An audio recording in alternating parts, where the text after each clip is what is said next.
একটা গুরুত্বপূর্ণ বিষয়, what to star senders want from you. আপনার কাছে স্টার সেন্ডার কী চায়, আসলে কী চায়? টাকা খরচ করে আপনাকে যে স্টার দিচ্ছে, কেন দিচ্ছে? যাই হোক, এটা নিয়ে কথা বলবো আজকে। তার আগে বলিনি, আমার আজকে একদমই ভারী খাবার খেতে ইচ্ছে করছিল না, কিছু রান্না করতে ইচ্ছে করছিল না।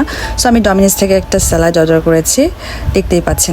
যেটা বলছিলাম আর কি, কেন স্টার সেন্ডাররা আপনাকে স্টার দেবে, যেটা জেনুইন রিজন, সেটা হচ্ছে অ্যাপ্রিসিয়েশন। আপনি যদি ভালো কন্টেন্ট বানান, আপনার ভিডিও যদি তাদের ভালো লাগে, তাহলে মানুষ এটার প্রতি অ্যাপ্রিসিয়েশন দেখানোর জন্য স্টার দেবে। আপনি খুব ভালো করেছেন, আমি আপনাকে সাপোর্ট করছি, এটা দেখানোর একটা ওয়ে হচ্ছে giving you the star, right? আরেকটা পয়েন্ট হচ্ছে to encourage you to create more content.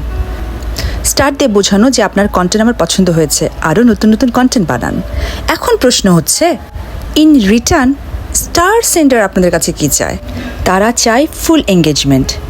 আপনারা যেন তাদের অ্যাকাউন্টে যেয়ে, তাদের আইডিতে যেয়ে তাদের কন্টেন্টগুলো দেখেন, একটা সুন্দর গঠনমূলক কমেন্ট করেন, লাইক শেয়ার করেন।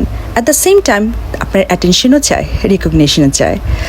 A sense of full community and connection build up করতে হবে স্টার সেন্ডারদের সাথে। এনিওয়েজ, স্যালাডটা খুব টেস্টি ছিল, একটু আপনিও খেয়ে দেখেন কেমন হয়েছে।